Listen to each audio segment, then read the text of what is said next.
Hello and welcome to Sega News Bits. I'm Barry. With me is my cross-world friend, George. Yep. From another galaxy. Yep. Another galaxy. And believe it or not, we already got a reveal for what's to come over the next 3 months with Sonic Racing Crossworlds, a trailer released showcasing 3 new characters, and we already know who is also to come from the, the paid DLC pack. And so, yeah, we just got our Yakuza representation. I'm blanking on his name. What is it? It's Ichiban Kazuga. Okay, yes. So we got him. Did you play as him yet? I haven't even played the game too much. I've been super busy. I wish I had more time for games from right now, but yeah. I'm gonna start playing the game a lot more in early December. But nice. I have seen gameplay of him online, and he kind of looks a little out of place compared to SpongeBob and stuff, because he's just a normal 40-year-old Japanese man, and it's like, oh, okay, he's in the middle of the game. But I'm happy that they put him in there because I really like the character. Even if he's a little out of place, I could see why Sumo Digital in the past were reluctant sometimes to put some characters in because they feel out of place. What's your thoughts on seeing him? I like him being in it, and I like this out of place kind of notion because it's really kind of fun now to see Sonic and Tails, but then this realistic looking Japanese man, and then pretty soon we're going to be getting SpongeBob and Patrick. It's just going to be a mess, and I kind of like it. In fact, speaking of SpongeBob and Patrick, so they are going to be hitting the game on Wednesday, November 19th at 5 p.m. We're going to be getting SpongeBob, Patrick, the Paddy Wagon vehicle, a Bikini Bottom themed course, new SpongeBob SquarePants inspired music tracks, and then 6 different emotes per character. I actually have not even thought about the emotes. Oh, I guess those are the little chat icons. That's what they are, the little chat icons. Yeah, I kind of assumed they'd come with those. But, yeah, so that's what's hitting. That's for the paid DLC. Would you splash out for SpongeBob, or are you good? I think maybe. I'm not a huge SpongeBob fan. It's definitely not for me. I do see the appeal though, because the show is huge. I don't know how many kids would be he had his own racing game, right? Not that recent, maybe a year or 2 ago. Yeah, recently, but not too recently. And I think the timing of this one's whatever. It's SpongeBob. He's kind of evergreen. The Minecraft one, I think, was very well timed. I think that released the same week that the sequel to the movie was revealed. So it was really, really smart there. And I get what they're doing here. They're targeting crowds outside of Sonic that have pretty obsessive fan bases. And I think it will work in the long run. I think some of the choices are a little like Avatar, The Last Airbender. I'm really not excited at all for. Not that I hate it, but it feels like a kind of dormant IP. It just doesn't feel like something that's always in your face and people are still talking about it. Whereas Ninja Turtles, that could go on forever. But let's talk about the 3 upcoming free Sega releases that are to come. So in this trailer, we also had Knights revealed. Knights is going to be in their sequel, Journey of Dreams, I believe it's called, for the Wii attire, and they will be riding an extreme gear called Dream Sleeper. So if you haven't messed around yet with the customization, each vehicle has a first word and a last word, and when you swap parts around, it'll take the first word of the front part and then attach it to the last word of the back part. So I'm kind of looking forward to seeing what weird names people can come up with. What did you think about Knights being revealed? I mean, it wouldn't be a Sonic kind of crossover game without Knights, because I think they've been in every single Sonic kind of crossover game that I could think of or have reference to him. or them, so I don't know.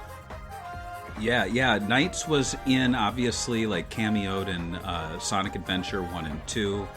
But in terms of, like, playable, Knights was in Sonic and All-Stars Racing as the flag... No, wait. Yes, as the flagman. Sonic and All-Stars Racing transformed as a vehicle, and you actually played as a Knightopian, which was kind of weird. And then Knights was also in all three... or I should say the first two Sonic Riders games. Yep. So, and Knights was in Superstars Tennis, and Knights was in the iToy game. So Knights and Sonic crossovers go together like peanut butter and jelly. Like, you can't not have Knights. Now, obviously, Knights, I was just saying that Avatar is kind of a dead IP. Knights is a dead IP. So, yes. but this is a Sonic racing game, and it just feels right. I also think December is a great time to do it because Christmas nights and because of the New Year's nights. I actually really hope we get alternate costumes for the holidays. I don't think we will, but that would be fun. Moving on to the next one, Super Monkey Ball is coming January 2026.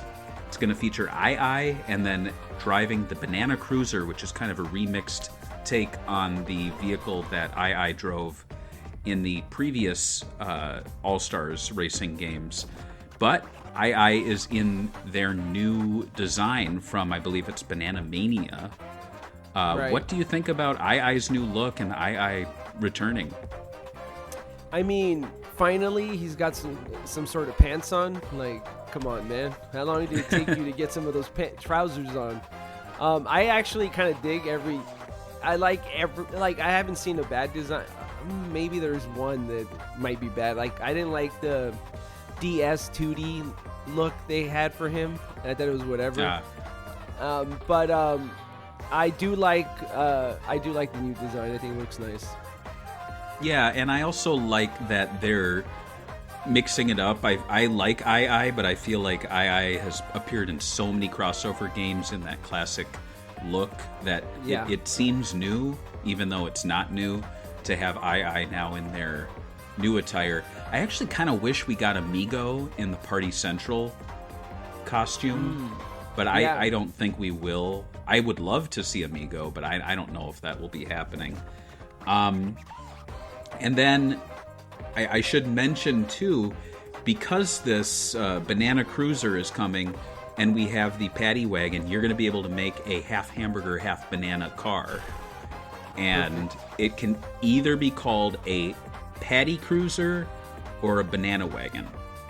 So that's pretty Banana exciting. wagon. And, Elvis liked his banana sandwiches, so you can make an Elvis sandwich. That's kind of exciting. Last one, which really got a lot of buzz from the Sonic community, is a Sonic the Hedgehog IDW pack, which will come out February 2026, just in time for Valentine's Day. Yes, it's the lesbian lovers Tangle and Whisper. And George, I know you're really? like, wait, what? The writers have hinted that in their minds they are in a couple. And obviously the Sonic comics can't actually reveal that, so they do subtle hints, and they have used colors to as background that people are like, oh, that's coded. But yeah, I mean, here they are, Tangle and Whisper. I know you don't really read the comics, but what do you think about their designs? I've seen their designs before when they were announced. I like their designs, and I think I've always thought that there hasn't been enough female representation, but I'm glad they're in here. I still think they need to flesh out Amy a little more as a character, because I think that's the main issue, but I do like that they're in here, and it gives more variety to the roster. 100%. I'm glad you mentioned the female thing, because in the Sonic, grand canon, really all they have is Rouge and Amy Rose, and they could put Tikal in, but that would be kind of a deep cut. It's a character that was a ghost for a quarter of one game, I'd like to see Tikal, but yeah, it's great to see Tangle and Whisper in. I much prefer it to just having alternate skins for Amy and Rouge, even though I do like the Rusty Rose skin. I thought that was kind of cool, like an evil robot Amy. There has been some people saying like, "Oh, we want Princess Sally." I think that boat has sailed. Like, please, they're not going to put a character to promote something that Sega's not making any money on. In fact, if anything, it would be promoting Ken Pender's like dubiously legal books that he's been putting out recently. But still, that's the pack. Do you have any other thoughts before we close out this special edition of Sega News Bits? I'm just gonna say that I love that Sega's putting a lot of effort into this game, and it feels like the polar opposite of the last racing game they did, where it lacked content. Yeah, they dumped Team Sonic Racing in our laps and then like left. The roster for that game is absolutely ridiculous. I think it's like 12 characters or something. It's so small. It's so sad. But this, I'm excited to see where it goes. I think Sonic Racing Cross Worlds will be a very different game a year from now. I think outside of balancing and new modes and everything, it's going to have an insanely big roster, and I really hope it's a success because I'd like to see a second year of content that Azuka has actually hinted at. I think it's much smarter to do that than put all their time and money into making Sonic Racing Cross Worlds 2. Like, do what Nintendo did. Really, stretch out Mario Kart 8 and add tracks and add characters to a pre-existing game.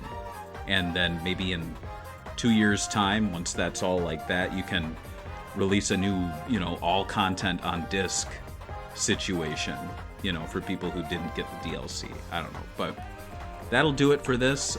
We'll see you next time on Sega News Bits. Thanks for watching. Bye. Bye.